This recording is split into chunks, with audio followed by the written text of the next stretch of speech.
और आपको दिखाते हैं कि सीएम भजनलाल शर्मा अब ऑनलाइन जुड़ गए हैं मेड़ता सिटी से वीडियो कॉन्फ्रेंसिंग के जरिए, क्योंकि वो वहां पहुंच नहीं सके। अब क्या कुछ कह रहे हैं सीएम, सुने आप। प्रदेश की उपाध्यक्ष श्रीमती ज्योति मिर्धा जी, हमारे मेड़ता के विधायक लक्ष्मण सिंह जी कलरू, अजय सिंह जी किलक, जिला प्रमुख नागौर भागीरथ चौधरी साहब, प्रदेश के उपाध्यक्ष मुकेश हादिज जी, इस संभाग के सह प्रभारी विजेंद्र पूनिया जी, जिला अध्यक्ष रामनिवास साकला जी, जिले के प्रभारी पुखराज पहाड़िया जी, पूर्व विधायक रिक्सपाल मिर्धा जी, विधानसभा प्रत्याशी खीवसर रेवत राम डागा जी, विधायक शेरगढ़ बाबू सिंह जी राठौर साहब, पूर्व विधायक परबतसर मान सिंह जी किंसरिया साहब, पूर्व विधायक मेड़ता सुखराम जी नेतड़िया साहब, पूर्व विधायक मकराना श्री राम बिचर जी और नागौर देहात के संगठन के प्रभारी भाई अशोक सैनी जी, मंच पर विराजमान सभी नेतागण और सभी जो हमारे साधु संत हैं, उनके चरणों में मैं प्रणाम करता हूं। उनका आशीर्वाद मुझे मिले, इस आशा के साथ आप सभी को प्रणाम। और सभी आए हुए इस कार्यक्रम में मेरे पूजा योग बुजुर्गों, नौजवान दोस्तों और सभी मेरी माता और बहनों, आपके दर्शन करने की मेरी अभिलाषा थी। मैं आपके दर्शन करने के लिए और एक ऐसे कार्य में सम्मिलित होने के लिए मैं आ रहा था, लेकिन रास्ते में से ही कहा पायलट होने के साथ आगे नहीं जा पाएंगे, बादल बहुत गहरे हैं, विजिबिलिटी नहीं है, कुछ दिखाई नहीं पड़ रहा है। उन्होंने कहा कि हेलीकॉप्टर उतर नहीं पाएगा। तो मैंने कोशिश भी की, लेकिन उन्होंने कहा कि साहब नहीं उतर पाएगा। तो मैं अभी अभी वहां से वापस निवास पर पहुंचा हूं और वहीं से मैंने कहा कि मैं प्रत्यक्ष रूप से नहीं तो वीडियो के माध्यम से, बीसी के माध्यम से मैं एक साथ आप सभी लोगों के दर्शन कर पाऊं। मैं आप सभी का अभिनंदन करता हूं, वंदन करता हूं, आप सभी को मैं नमन करता हूं। आज संत शिरोमणि मीराबाई के चरणों में मैं नमन करता हूं। ये हमारी ऐसी पवित्र भूमि है, ये ऐसी धरा है। आपने देखा होगा, ये शक्ति और भक्ति की धरती है। ये धरा धन्य है जो मीराबाई जैसी कृष्ण भक्त धरती पर उन्होंने जन्म लिया, और जयमल राठौर जैसे सूरवीरों की भी धरती है जिन्होंने अपने पराक्रम से इस धरती का नाम रोशन किया। ये शक्ति और भक्ति की धरती है। ये भक्ति मीराबाई की धरती है, जयमल राठौर की धरती है। मीराबाई जी की भक्ति की तुलना कोई नहीं कर सकता। उन्होंने यश, मान और सम्मान, आदर भाव जो कोट कोट जन से मिला, उसका कोई मुकाबला नहीं है। मैं आपसे कहना चाहता हूं, उनके भजनों की मिठास अमृत के समान है, उनकी वाणी कालजयी है। ये मेरा सौभाग्य है कि मुझे 520वें मीरा महोत्सव में आने का अवसर मिल रहा था, लेकिन मैं प्रकृति के इस बारिश काल का जो समय था, इसमें किसी कारण से नहीं आने का निश्चित रूप से मुझे अफसोस रहेगा। लेकिन मैं आपके बीच में इतना कहना चाहता हूं कि मैं आपके बीच में जल्दी ही कार्यक्रम बना करके मेड़ता में अवश्य आऊंगा और मैं मंदिर के दर्शन भी करूंगा और आप सभी लोगों के दर्शन का लाभ भी मुझे मिलेगा। ऐसी मैं आशा और उम्मीद आपसे सभी से करना चाहता हूं। इस महोत्सव में आने मेरे लिए एक और वजह खास है, वो ये है कि ब्रजभूमि,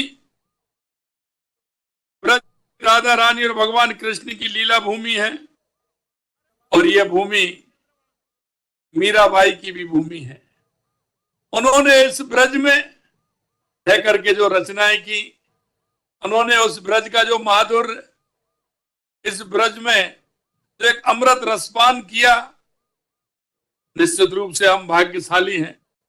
और मैं ब्रज की भूमि से आता हूं, क्योंकि मां मीराबाई भक्ति का उदाहरण है। और मैं, जिन्होंने उनके साथ में अष्टछाप के कवि गोविंद स्वामी जी, और वो गोविंद स्वामी जी ने भी रचना की है, वो भी भगवान कृष्ण के अष्टछाप के भक्त थे।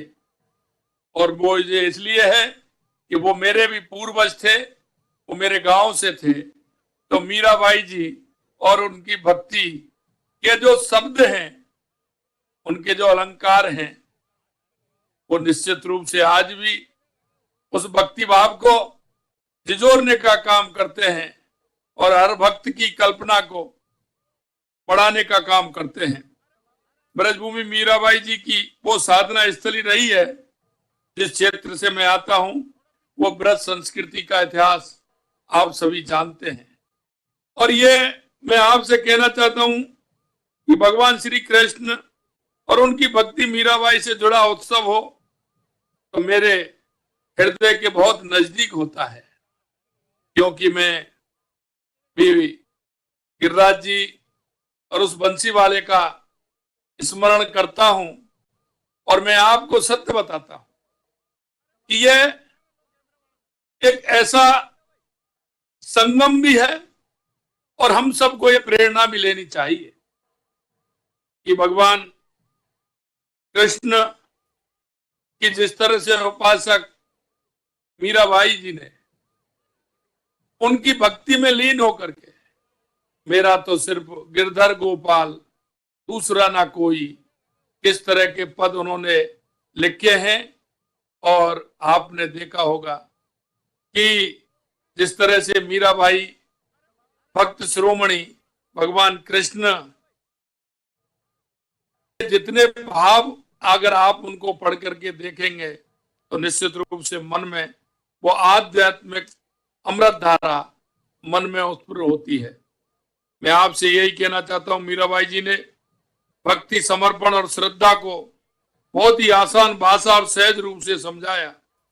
मीरा के प्रभु गिरधर नागर, सहज मिले अब नासी रे, जिस तरह की पंक्ति है। मीराबाई जी की प्रति श्रद्धा के रूप में आयोजित होने वाला ये कार्यक्रम भक्ति के साथ ही राजस्थान के शौर्य और बलिदान का भी स्मरण कराता है। यही नहीं, ये हमारी संस्कृति का भाग है।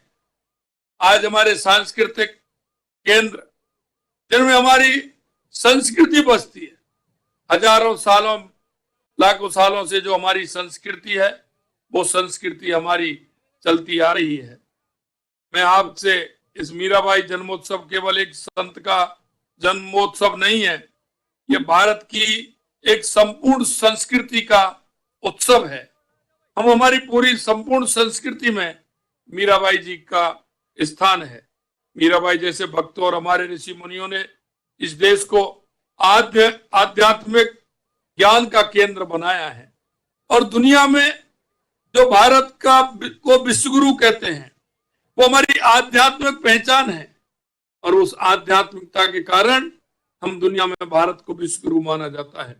हमारे प्रधानमंत्री श्री नरेंद्र मोदी जी इस महान भारत के प्राचीन गौरव को लौटाने का प्रयास कर रहे हैं, और वो हमारे सांस्कृतिक जो आध्यात्मिक केंद्र हैं, उनके माध्यम से उसको लौटाने का काम कर रहे हैं। अभी आपने देखा होगा, हमने भी पिछले कार्यकाल में और अब भी सभी राजस्थान के मंदिरों को भी किया है। और लेकिन देश के यशस्वी प्रधानमंत्री नरेंद्र मोदी जी ने अयोध्या में भव्य राम मंदिर का निर्माण, काशी विश्वनाथ कॉरिडोर एवं मंदिर परिसर का जीर्णोद्धार, उज्जैन में महालोकपाल मंदिर का निर्माण करवाया। यही नहीं, केदारनाथ, बद्रीनाथ, सोमनाथ, आप जहां देख सकते हैं किस तरह से हमारे आस्था के केंद्रों को और हमारे सांस्कृतिक केंद्रों को उत्थान करने का काम किया है। श्रद्धालुओं के लिए एक विशेष आकर्षण बनाने का काम भी किया है। अयोध्या, काशी विश्वनाथ की तर्ज पर हमारी सरकार ने भी खाटू श्याम मंदिर के भव्य निर्माण के लिए 100 करोड़ रुपए का बजट हमने इस हमारे बजट में दिया है, जिससे कि खाटू श्याम मंदिर को एक भव्य हम बना सके। इसके साथ ही हमने राज्य में मंदिरों के जीर्णोद्धार एवं धार्मिक पर्यटनों को बढ़ावा देने हेतु मंदिरों और धार्मिक स्थलों के लिए विकास कार्य करवाए जाएंगे। इसके लिए हमने अधिकतर हमारे जो प्रमुख मंदिर हैं उन सभी मंदिरों को उसमें हमने लिया है। मैं अगर नाम बताऊं तो हमारे हल्देश्वर महादेव, कैला देवी जी माता जी का मंदिर, गंगा मंदिर, सालासर मंदिर, मेहंदीपुर बालाजी, राजछोड़ बालाजी, माता जी अवलियान मंदिर, गणेश मंदिर, जम्बाई माता, सोमनाथ महादेव मंदिर, पाली, गोमतेश्वर, इस तरह के हमारे जो मंदिर हैं उन सभी मंदिरों को हमने काम किया है। पुष्कर में ब्रह्म मंदिर कॉरिडोर, सरोवर परिक्रमा मार्ग, तीर्थराज, लोहारगल, झुंझुनू, मरखंडी पर्वत का रोपवे, 24 कोस परिक्रमा मार्ग, कृष्ण गमन पथ, ब्रज 84 परिक्रमा मार्ग, रण छोड़ रहा है, खेड़ तीर्थ, बालोत्रा, श्री महावीर जी करौली, ऐसे बहुत मंदिर हैं। दुधलेश्वर महादेव बाड़मेर, मथुराधीश जी मंदिर कोटा, केशव राय मंदिर बूंदी, अम्बे माता मंदिर सिंदूर, प्रेम सागर तालाब, सवाई भोज मंदिर, भीलवाड़ा, कपिल सरोवर, कोलायत, ऐसे बहुत सारे मंदिरों को हमने जीर्णोद्धार के लिए काम करने का कहा है। इसमें और अभी काफी मंदिर हमारे हैं जिनका जीर्णोद्धार हो रहा है। मैं आपसे इतना कहना चाहता हूं कि जिस तरह से हमारी सरकार ने हमारे पैनोरमा हमारे इन मंदिरों के लिए काम किया है, ये लगभग विभिन्न त्योहारों पर 600 मंदिरों में साज सज्जा आरती कार्यक्रम के लिए 13 करोड़ रुपए भी है, और इन मंदिरों के लिए भी हमने पैसा देने का काम किया है। और इनको ठीक प्रकार से करने के लिए 300 करोड़ रुपए हमने अलग से मंदिरों को भी उसके लिए काम किया है। यही नहीं, अगर मैं बजट में मेड़ता की बात करूं तो आपने देखा होगा कि हमने मेड़ता के लिए इंदावड़ से में 132 केवी जीएसएस निर्माण का कार्य हमने स्वीकृत किया है। 85 करोड़ रुपए की लागत से गोटन से सातिन पीपाड़ तक सड़क का निर्माण करवाया जाएगा। 19 करोड़ 16 लाख रुपए की लागत से रियाबाड़ी, जड़ाऊ कला, जड़ाऊ खुर्द, चावंडिया कला, चावंडिया खुर्द तक सड़क निर्माण कराया जाएगा। मेड़ता सिटी में सामुदायिक स्वास्थ्य केंद्र से उप जिला चिकित्सालय में क्रमोन्नत किया गया है। मेड़ता रोड का नगर पालिका में क्रमोन्नत किया जाएगा। मेड़ता कृषि उपज मंडी का विस्तार किया जाएगा। मेड़ता सिटी में जीरा प्रोसेसिंग प्लांट लगाया जाएगा। त्रिवेणी पशु चिकित्सालय मेड़ता का बहुउद्देशीय पशु चिकित्सालय में क्रमोन्नत किया जाएगा। पशु चिकित्सालय ढागावास प्रथम श्रेणी पशु चिकित्सालय में क्रमोन्नत होगा। मेड़ता सिटी में पॉलिटेक्निक महाविद्यालय खोलेंगे। रेण में प्राथमिक स्वास्थ्य केंद्र को सामुदायिक स्वास्थ्य केंद्र में क्रमोन्नत करेंगे। प्रदेश की जनता के आशीर्वाद के साथ हम यूं ही राजस्थान को अग्रणी प्रदेश बनाने के लिए काम करते रहेंगे। एक बार मैं पुनः आप सभी को संत श्रोमणी मीराबाई जी के 520वीं जयंती पर आप सभी का बहुत बहुत स्वागत और अभिनंदन करता हूं। सिर्फ मैं आपसे इतना निवेदन करना चाहता हूं कि हमने नागौर के लिए, आप देख सकते हैं नागौर के लिए शायद पहली बार बजट में, क्योंकि ये तो मेड़ता का मैंने सुनाया है, अगर मैं नागौर की बात करूं तो काफी समय मुझे लगेगा। नागौर की भी मेरे पास है। मैं आपसे इतना ही कहना चाहता हूं, ये नागौर की धरती हमारी राजस्थान की ऐसी धरती है कि इसको शरीर का हृदय स्थल कहते हैं। नागौर अगर हमारा अच्छा रहेगा, नागौर के अंदर अगर हमारा विकास होगा, जिस तरह से हमारी धमनियां होती हैं, हमारा हृदय होता है और हृदय पूरे शरीर का संचालित करता है, ये नागौर भी वही है। और नागौर अगर हमारा देखें तो हमारा चारों तरफ से हमारे सभी जो जिले हैं उन सबका भी नेतृत्व करता है, उन सब की क्षमता नागौर के अंदर है। नागौर में अभी विकास की बहुत आवश्यकता है। हम आपको विश्वास दिलाना चाहते हैं, आने वाले समय में नागौर का विकास होगा और हमारा जो नागौर का युवा है उसको संबल मिलेगा। हमारे नागौर के किसान, हमारे मजदूर, हमारी महिलाएं, हमारा युवा, उन सबको एक साथ ले जा करके और हम सबको साथ लेते हुए हम नागौर का विकास करेंगे। हमारा नागौर अगर विकसित होगा तो हमारा राजस्थान विकसित होगा। मैं नागरिक होने के नाते आप सभी से सिर्फ इतना निवेदन करना चाहता हूं कि हमारी सरकार की योजनाएं, सरकार के हमारे काम ठीक प्रकार से हो, इसकी चिंता भी हमें करनी है। हमारे जनप्रतिनिधि सभी आपके बीच में हैं और आपने देखा होगा जिस तरह से हमने बजट में कहा है 7-8 अगस्त को हमारे मंत्रीगण, सभी हमारे अधिकारीगण हर जिले में गए और हर जिले में जाते हुए हमने कहा है कि जो घोषणा हुई है उनकी जमीन, उनका स्थान प्रशासन के तौर पर फाइनल करते हुए जिससे जल्दी से जल्दी हम उनका शिलान्यास कर सकें और समय पर हमें पूरा काम करना है। इसलिए मैं आप सभी से इतना कहना चाहता हूं कि हमारी केंद्र सरकार की योजनाएं, हमारी राज्य सरकार की योजनाएं, आम जन तक हमारी योजनाओं का लाभ मिले, हमारी योजनाएं पहुंचे, जिससे कि हम उन योजनाओं का लाभ हर व्यक्ति को दिला सकें, हर उस गरीब को दिला सकें जिसको योजनाओं की आवश्यकता है। ऐसा मेरा आप सभी से निवेदन है। आप देख रहे होंगे हमारी सरकार बनी है जब से हमने किस तरह से पानी और बिजली के क्षेत्र में भी काम किया सभी जगह है, लेकिन बिजली और पानी को हमने इस साल का प्रमुख बनाया है। लेकिन आप देख सकते हैं क्योंकि जो करते हैं सच्चे मन से करते हैं, सच्चे भाव से करते हैं, तो आज इंद्र भगवान भी खुश हैं। और ERCP और जमुना जल से पहले हमारा एक योजना भगवान ने भी ला दी। हम सभी किसानों को मैं बहुत बहुत बधाई और शुभकामनाएं देना चाहता हूं कि बहुत अच्छी इंद्र देवता की, भगवान की कृपा है कि आज सभी जगह बारिश हो रही है। पूरे राजस्थान के अंदर बहुत अच्छी बारिश हो रही है जिसका लाभ हमारे किसानों को मिलेगा, अच्छी फसल आएगी, दोनों फसलों में उसका लाभ होगा। मैं अंत में आप सभी को पुनः 520वें जयंती के अवसर पर मैं आप सभी को बहुत बहुत बधाई और धन्यवाद देना चाहता हूं। आप सभी लोग इस बारिश में भी रुके रहे, डटे रहे, इसके लिए मैं आपको सभी को धन्यवाद देना चाहता हूं। आप सभी को पुनः बहुत बहुत धन्यवाद। नमस्कार, जय हिंद, जय भारत, जय राजस्थान। बहुत बहुत धन्यवाद। बहुत बहुत आभार माननीय मुख्यमंत्री महोदय। राजस्थान के इस जनहितैषी लोक कल्याणकारी बजट के लिए, मेड़ता के विकास की